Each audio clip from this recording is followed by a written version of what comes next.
យាយដែរនៅក្នុងសេចក្តីជូនដំណឹងមួយរបស់វិមានប្រធានាធិបតីបារាំងលោកប្រធានាធិបតីបារាំង François Hollande បានយល់ឃើញថារុស្ស៊ីត្រូវតែគោរពអធិបតេយ្យរបស់ប្រទេសអ៊ុយក្រែនព្រមទាំងអំពាវនាវឲ្យភាគីអ៊ុយក្រែនឲ្យមានការអត់ធ្មត់នៅក្នុងប្រតិបត្តិការយោធាវាយប្រហារលើពួកអ្នកទាមទារផ្ដាច់ទឹកដីនិយមគាំទ្ររុស្ស៊ីភាពតានតឹងលេីឡំនឹងភាពស្រពេចស្រពិលកំពុងបន្តមានជំវិញក្បួនរថយន្តដឹកជំនួយមនុស្សធម៌របស់ប្រទេសរុស្ស៊ី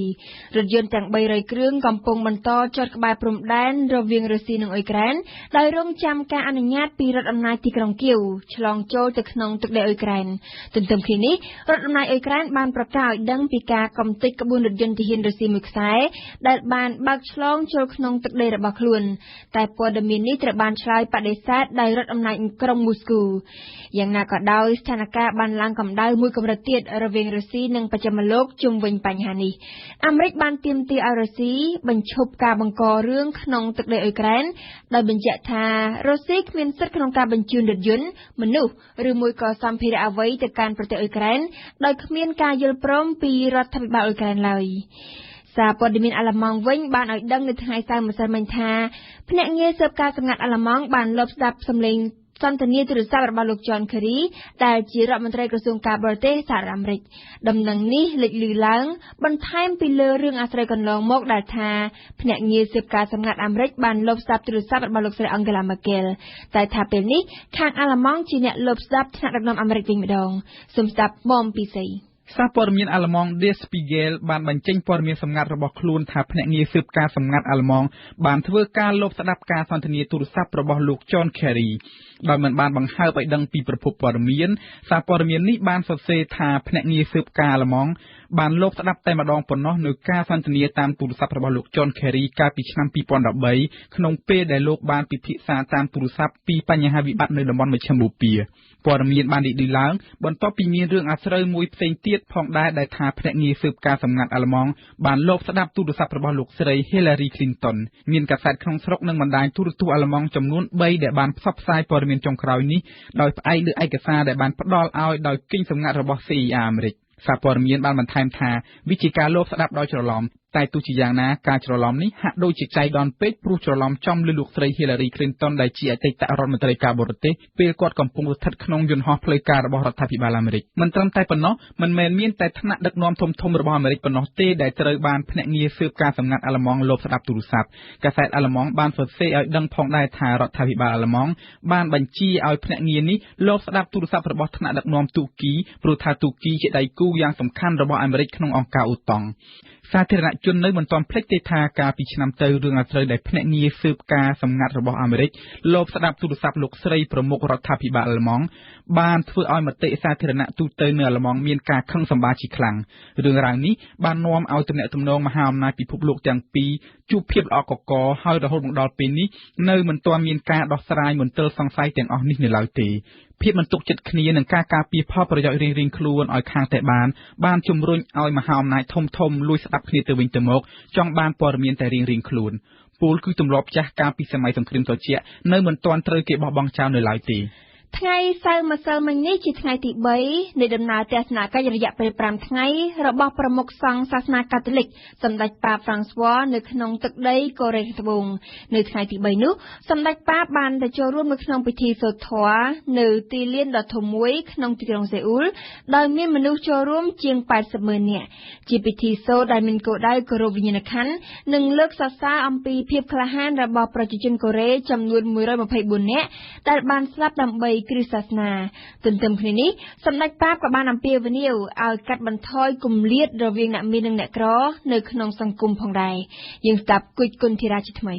គឺនៅលើទីលានដ៏ធំមួយចំកណ្ដាលបេះដូងទីក្រុងសេអ៊ូលដែលសម្ដេចប៉ាហ្វ្រាំងស្វ័របានយាងចូលរួមនៅក្នុងពិធីសូត្រធម៌ដើម្បីគោរពវិញ្ញាណក្ខន្ធនិងលើកសរសើរពីភាពក្លាហានរបស់ប្រជាជនកូរ៉េចំនួន124នាក់ដែលត្រូវបានគេធ្វើបាបរហូតដល់ស្លាប់ដោយសារតែពួកនេះមិនព្រមលះបង់ជំនឿគ្រិស្តសាសនារបស់ខ្លួនកាលពីក្នុងសតវត្សទី18និងទី19នេះឱកាសនោះសម្ដេចប៉ាបានអំពាវនាវឲ្យមនុស្សជំនាន់ថ្មីយកគំរូតាមទុក្ករៈបុគ្គលឬបុគ្គលដែលរងទុក្ខដល់ស្លាប់ដើម្បីរក្សាជំនឿខ្លួនទាំង124រូបនោះទន្ទឹមគ្នា គ្នានេះសម្ដេចប៉ាបក៏បានឆ្លៀតរំលឹកអំពីប្រវត្តិកកើតដំបូងនៃវិហារគ្រិស្តសាសនានៅក្នុងទឹកដីកូរ៉េដែរយោងតាមសម្ដេចប៉ាបអ្នកកាន់គ្រិស្តសាសនាមុនគេនៅកូរ៉េបានស្វែងយល់និងរកឃើញដោយខ្លួនឯងនៅសាសនាមួយនេះតាមរយៈគម្ពីរគ្រិស្តសាសនាឆ្លងមកពីប្រទេសចិននៅពេលនោះពួកគេក៏បានផ្ដើមបង្កើតសហគមន៍សាសនាកាតូលិកដោយខ្លួនឯងបច្ចុប្បន្ននៅកូរ៉េខាងត្បូងមានអ្នកកាន់សាសនាកាតូលិកប្រមាណជា5 លាននាក់ពលស្មើនឹង 10% នៃប្រជាជនសរុបបើធៀបនឹងសាសនាផ្សេងគឺនៅមានចំនួនតិចតួចនៅឡើយតែមានការកើនឡើងប្រមាណជា 10,000 នាក់ជារៀងរាល់ឆ្នាំនៅក្នុងឱកាសនោះដែរសម្ដេចប៉ាហ្វ្រង់ស៊ុយក៏បានបរិហារពីគម្លាតរវាងអ្នកមាននិងអ្នកក្រនៅក្នុងសង្គមជឿនលឿនបច្ចុប្បន្នដោយបានអំពាវនាវឲ្យអ្នកមានស្ដាប់ការស្រេកឃ្លានរបស់អ្នកក្រផងសម្ដេចប៉ាបបានទទួលស្គាល់ថាជាមួយនឹងកំណើនសេដ្ឋកិច្ចដ៏ខ្ពស់កូរ៉េខាងត្បូងជាប្រទេសអ្នកមានមួយក្នុងចំណោមប្រទេសអ្នកមានផ្សេងទៀតតែក៏ជាប្រទេសមួយដែលប្រជាជនមានជីវភាពខុសគ្នាឆ្ងាយណាស់ពលគឺមានមនុស្សចាស់ជិតពាក់កណ្ដាលកំពុងរស់ក្រោមខ្សែបន្ទាត់នៃភាពក្រីក្រដោយឡែកសម្ដេចប៉ាបក៏ឆ្លៀតចូលរួមបន់ស្រន់ជាមួយក្រុមគ្រួសារកូរ៉េដែលបានបាត់បង់សាច់ញាតិរបស់ខ្លួននៅក្នុងគ្រោះថ្នាក់លេខសាឡាំងកាលពីថ្ងៃទី16 មេសាគ្រោះថ្នាក់ដែលកន្នោះបានផ្តាច់ជីវិតមនុស្សជាង300នាក់ភាគច្រើនជាសិស្សសាលានៅក្នុងកិច្ចប្រជុំថ្នាក់រដ្ឋមន្ត្រីការបរទេសនៅថ្ងៃសុក្រទី15 សីហាកន្លងទៅសហភាពអឺរ៉ុបបានសម្រេចថាការផ្ដល់ឬមិនផ្ដល់អាវុធទៅឲ្យពួកគៀតក្នុងប្រទេសអ៊ីរ៉ាក់ដើម្បីប្រឈមទប់នឹងពួកជីហាតគឺជាសិទ្ធិសម្រេចរបស់ប្រទេសសមាជិកនីមួយៗតែដំបូងត្រូវមានភ្លើងខៀវពីរដ្ឋាភិបាលអ៊ីរ៉ាក់ជាមុនសិនគួរជំរាបជូនថាមកទល់ពេលនេះមានប្រទេសអឺរ៉ុបខ្លះដូចយ៉ាងបារាំងឬអង់គ្លេសចង់ផ្ដល់អាវុធទៅឲ្យពួកគៀតទុកសម្រាប់ប្រយុទ្ធទល់នឹងពួកជីហាតតែមានប្រទេសអឺរ៉ុបខ្លះទៀតមិនចង់ដោយចង់ផ្ដោតតែលើជំនួយមនុស្សធម៌ទៅវិញ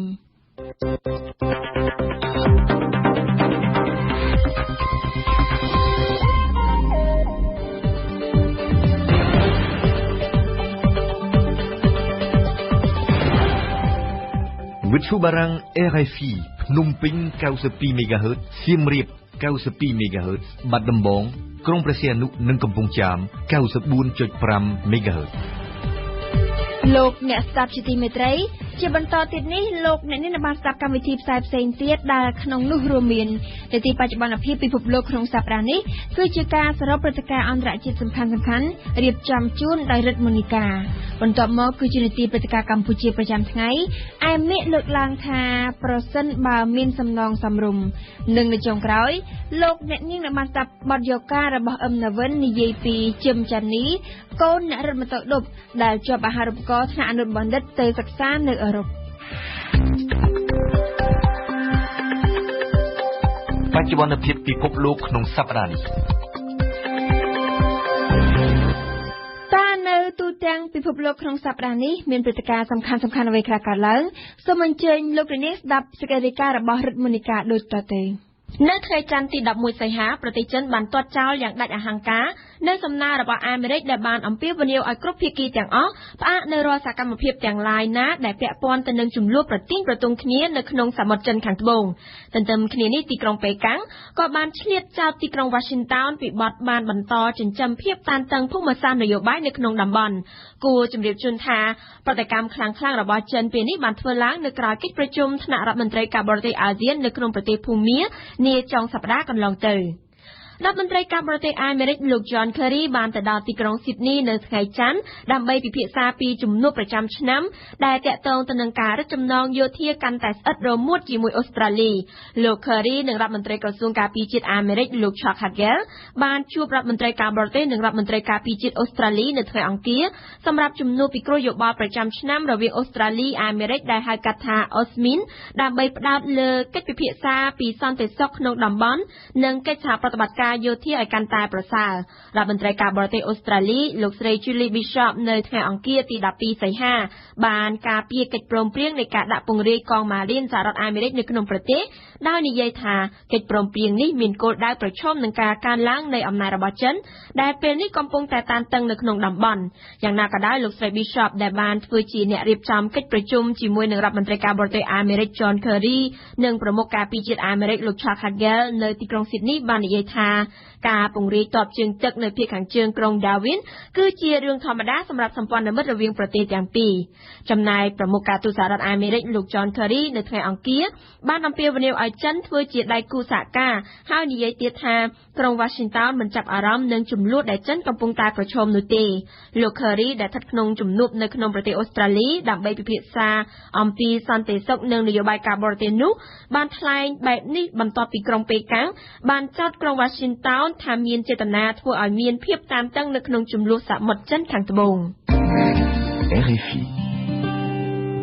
នៅថ្ងៃច័ន្ទដើមសប្តាហ៍នេះអង្គការសុខភាពពិភពលោកបានបើកកិច្ចប្រជុំបន្ទាន់ជាមួយនឹងក្រុមអ្នកជំនាញក្រមសីលធម៌ពេទ្យទាក់ទងទៅនឹងលទ្ធភាពនៃការប្រើប្រាស់សេរ៉ូមដើម្បីព្យាបាលរោគអេបូឡាដែលកំពុងរាតត្បាតនៅអាហ្វ្រិកបន្ទាប់ពីកិច្ចប្រជុំនេះក៏មានកិច្ចប្រជុំទាក់ទងទៅនឹង